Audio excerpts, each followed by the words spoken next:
Hero হিসেবে না, সব কিছু মিলিয়ে উনি পারফেক্ট একজন হিউম্যান বিং, পারফেক্ট একজন মানুষ, খুব ভালো একজন কো-আর্টিস্ট এবং খুব ভালো একজন অভিনেতা আমরা জানি।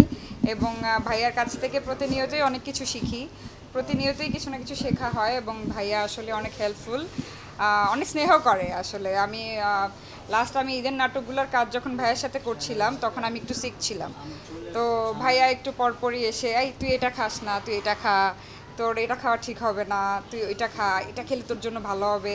তো ভাইয়া, যেটা আমার কাছে খুবই আর কি, আমার কাছে খুব ভালো লেগেছে যে একজন কো-আর্টিস্টের আসলে এরকমই হওয়া উচিত। কারণ আমরা ম্যাক্সিমাম কো-আর্টিস্ট দেখি যে হিরোইন বাঁচলো কি মরলো, বাসায় গেলো কি না গেলো, তাদের তাদের কিছু যায় আসে না। বাট মোশাররফ ভাই অনেক কোঅপারেটিভ, আমার এটা অনেক ভালো লাগে। বিশেষ কারণ আছে হচ্ছে মোশাররফ ভাইয়ের সাথে আমার জুটিটা দর্শকরা খুব পছন্দ করছে এবং ডিরেক্টরদের কাছেও খুব ভালো ভিউ হচ্ছে, পাবলিকের রেসপন্স খুব পাচ্ছি, যার কারণে ডিরেক্টরও মোশাররফ ভাইয়ের এগেনস্টে আমাকে বেশি কাস্ট করছে। যুগ যুগ ধরে হয়ে আসছে, জুটি হিসেবে কাজ করতে ভালোই তো লাগছে, খারাপ লাগছে না। বাট এরকম কিছু না যে আমি অন্য কোনো আর্টিস্টের সাথে কাজ করব না, আমি সবার সাথেই কাজ করব। আপাতত মেইন ফোকাস নাটকে, নাটক যেহেতু রেগুলার করছি এবং ব্যস্ততা নাটককে ঘিরেই। ওয়েব সিরিজ করার প্ল্যান আছে, ওয়েব সিরিজ কথাবার্তাও হচ্ছে।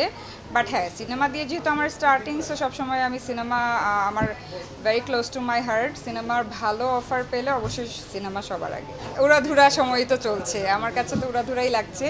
আমার খুব ভালো লাগছে সিনেমার এরকম ভালো দিন দেখে, বিকজ আমার মনে আছে আমি যখন সিনেমায় আমার ক্যারিয়ার শুরু করেছিলাম তখন আমি মানে শুরু করেই আমি দেখলাম যে সিনেমার খুব একটা ধসের মতো, মাঝখানে কোভিড গেল, so I was very disappointed যে আমিও ইন্ডাস্ট্রিতে ইন করলাম, এমন একটা বাজে টাইম সিনেমার আসছে। বাট এখন আস্তে আস্তে সুদিন ফিরছে, আমি অনেক হ্যাপি। ইনশাল্লাহ আমরা এরকম ভালো ভালো সিনেমায় কাজ করব। যেহেতু আমার থিয়েটার করা হয়নি বা আমি আগে থেকে অ্যাক্টিংটা পারি না, আমার কাছে মনে হয়েছে যে আমার অ্যাক্টিংটা শেখা দরকার। সেই ক্ষেত্রে আসলে নাটকে কাজ করা, যে আমার অ্যাক্টিংটা যখন কন্টিনিউ থাকে বা আমি যখন বড় বড় আর্টিস্টদের সাথে কাজ করি, রেগুলার থাকি, রানিং থাকি, নতুন নতুন এক্সপিরিয়েন্স হয় এবং আমি অ্যাক্টিংটাতে নিজেকে অনেক ডেভেলপ করতে পারি। সো এই জায়গা থেকেই নাটকে কাজ করা এবং একটা দুটো নাটক করার পরে যখন অনেক ভালো রেসপন্স পেলাম, তখন থেকে আসলে নাটকে কাজ করা। অভিনেত্রী চেষ্টা করে যাচ্ছি, আগে থেকে অনেক ডেভেলপ হয়েছে এতটুকু বলবো। কতটুকু পেয়েছি জানি না, সেটা তো আসলে দর্শক ডিসাইড করবে। বাট শিখার তো শেষ নেই, শিখে যাচ্ছি। নায়িকারাই তো পড়বে, নায়িকাদের তো স্পন্সার্স থাকে, আমাদের তো ব্র্যান্ডরা এন্ডোর্স করে, ব্র্যান্ডরা স্পন্সার করে। সো দামি দামি পোশাক তো পরবই, বিকজ অফ তারা চায় যে আমরা তাদের ড্রেসগুলো পরি এবং তাদের ফ্যাশন হাউস বা ব্র্যান্ডটা পাবলিসিটি হোক।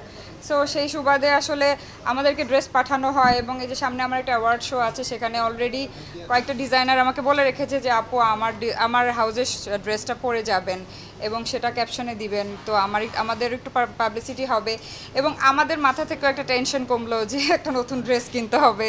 সেই ক্ষেত্রে দুজনের দিক থেকেই বেনিফিশিয়াল আমার কাছে মনে হয় এবং এটা একটা ভালো উদ্যোগ, বিকজ আমরা আশেপাশের কান্ট্রিতেও দেখি যে বড় বড় ডিজাইনাররা ড্রেস স্পন্সর করে থাকে। তো নায়িকারা তো সেই সুবাদে ব্র্যান্ডেড জিনিসপত্র তো পরবেই। আমি দেখি নাই নরা ফাতেহিকে, বাট হ্যাঁ সে এই টাইপের ড্রেস পরে। হ্যাঁ আমার ওকে ভাল লাগে অনেক, বাট এরকম না যে ওকে দেখে পরা। শাড়িও তো সবাই পরে, তো শাড়ি তো একজন আরেকজনকে কপি করা না, বাট এই ড্রেসটা আমার ভালো লেগেছে, আমি পরেছি। কাউকে কপি করে না আসলে। অনেক কম প্রাইস, একদম বলার মতো প্রাইসই না, বলার মতো কোনো প্রাইসই না, এটা অনেক কম। এটা আমার নিজের ড্রেস, এই জন্য এটা অনেক সস্তা। কারো কাছ থেকে স্পন্সর নিলে অনেক এক্সপেন্সিভ হতো। এইটা খুবই ডিসঅ্যাপয়েন্টিং একটা ব্যাপার লাগে আমার কাছে মনে হয় যে ট্যালেন্টের কদর দিনে দিনে মিডিয়াতে কমে যাচ্ছে এবং ভাইরাল ট্রেন্ড চালু হচ্ছে। একটা গরু ছাগলও যদি ভাইরাল হয়, আমার মনে হয় কয়দিন পরে সেও কাস্ট হবে। তো now I am waiting just, যে ছাগলটা ভাইরাল হলো সেই ছাগলটা খুব তাড়াতাড়ি দেখা গেছে যে অ্যাক্টিং করছে।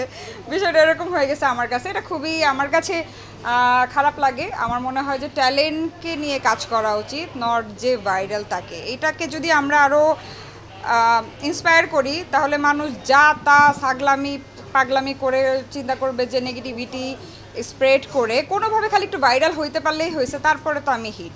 সো এটা আমার কাছে খুবই একটা বাজে ওয়ে লাগে আসলে। আমি এই ধরনের কোনো কাজ করিও না, করবো না, বিকজ আমার ফ্যামিলি আছে, আমি একজন শিক্ষিত নারী, আমি এসব কাজ করব না যেটা সমাজে আসলে আমাকে নেগেটিভভাবে প্রেজেন্ট করবে। যারা করছে তারা কেন করছে তাদেরটা আমি জানি না, বাট আমি এটা আসলে সাপোর্ট করি না। আমার মনে হয় যে সোশ্যাল মিডিয়া আমাদের একটা ওয়ে পজিটিভিটি এক্সপ্রেস করার, সো আমরা এটাতে নেগেটিভিটি ছড়াচ্ছি এবং আমরা আমাদের নেক্সট জেনারেশনরা যখন এগুলো দেখছে আমাদের ইন্ডাস্ট্রি সম্পর্কে তাদের খুব বাজে নেগেটিভ একটা প্রভাব পড়ছে। সো আমার মনে হয় যে আমাদের ভাবমূর্তি নষ্ট হচ্ছে সেটাতে। সো ভাইরাল ট্রেন্ডটাই আমার কাছে বিরক্ত লাগে পুরাটাই। আমার দুইটা সিনেমা সেন্সর হয়ে গেছে, সিনেমা দুইটা খুব তাড়াতাড়ি, আই ডোন্ট নো, একটার বোধহয় এডিটিং ডাবিং চলছে আর একটা হচ্ছে সেন্সর হয়ে গেছে। এই ইয়ারে ইনশাল্লাহ সিনেমা দুটো রিলিজ হবে। তারামন সিনেমাটা নিয়ে একটু ঝামেলা চলছে স্ক্রিপ্টিংয়ের কাজে কিছু, এটা যেহেতু একটা তারামন বিবি ওনার লাইফের উপরে বেস করা, সো কিছু ইনফরমেশন মিসিং আছে যার কারণে এটা আটকায় আছে। বাট হোপফুলি আমিও চাই যে এটা খুব তাড়াতাড়ি শুটিং শুরু হোক এবং এটা আমার খুব পছন্দের একটা কাজ, খুব তাড়াতাড়ি আমি যেন এটা শুটিং শুরু করতে পারি এবং খুব তাড়াতাড়ি এটা যেন রিলিজ হয়। শাকিব খান ওয়ার্ল্ড ট্যুর দিয়ে আসুক, ওয়ার্ল্ডের সব নায়িকাদের সাথে কাজ করে তারপর তো ঘরেই ফিরতে হবে, তো তারপরে আমরা ইনশাল্লাহ কাজ করবো। একটু আগে এটা নিয়ে কথা হলো যেটা তো আসলে জয়েন্ট ভেঞ্চার মুভি এবং এখানে শাকিব খান আছে, সো এখানে তো ওই দেশের একটা ইনভেস্টার কেন ইনভেস্ট করবে, ওই দেশেরও তো একজন নায়িকা থাকতে হবে যেন ইনভেস্টার। জয়েন্ট ভেঞ্চার তো এভাবেই হয়, আমরা দেখে এসেছি। সো জয়েন্ট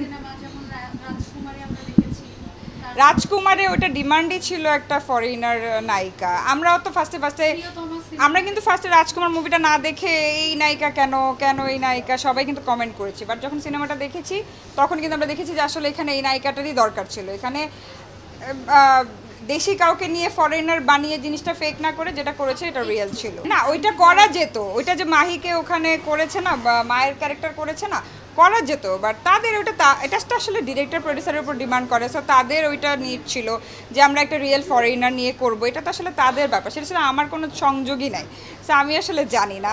বাট হ্যাঁ, আমরা আজকে সাকিব খান অন্যান্য নায়িকাদের নিয়ে দেশের বাইরে নায়িকাদের কাজ করছে, আমরাও অ্যাপ্রিসিয়েট করছি। কালকে যদি আমার জন্য ওই দেশের থেকে অফার আসে অবশ্যই তো আমি করব, তখন তো আমি বলবো না যে না আমি আমার দেশ ছাড়া কাজ করব না। বিষয়টা এরকম, সবাই সবার জায়গা থেকে ইন্ডিপেন্ডেন্ট, সো সবাই সবার সাথে কাজ করতে পারে। এই ক্ষেত্রে আমাদের দেশের নায়িকাদের জায়গাটা ছোট হয়ে যাচ্ছে কিনা, মানে আমরা একটু হ্যাঁ নায়িকাদের জায়গা তো ছোট হয়ে যাচ্ছে, বিকজ না আমরা সবাই তো আসলে হিরোইজম বা হিরোদেরকে নিয়ে মুভি দেখতে পছন্দ করি, এই কারণে ছোট হয়ে যাচ্ছে। বাট আমরা যদি ওই যে আমি একটু আগে যেটা বললাম যে নারী কেন্দ্রিক কাজগুলো আরও বেশি করা হয়, তাহলে আমার মনে হয় যে নারীদের যে মার্কেটটা সেটা নায়িকাদের যে নায়িকা নির্ভর যে সিনেমাগুলো এগুলো আরও বেশি বেশি হওয়া উচিত। এগুলা হলে আমার মনে হয় যে একটা সিনেমা করতে হিরোর উপরে ডিপেন্ড হওয়া লাগবে না, বা হিরোর শিডিউল না, এই জন্য সিনেমাটা আটকিয়ে থাকবে না। একটা হিরোইনের উপরে বেস করে সমান তালে হিরোরা যেমন কাজ করে যাচ্ছে হিরোইনরাও কাজ করে যেতে পারবে। সো এটা আমি চাই যে আরও বেশি বেশি নারী কেন্দ্রিক কাজ হোক।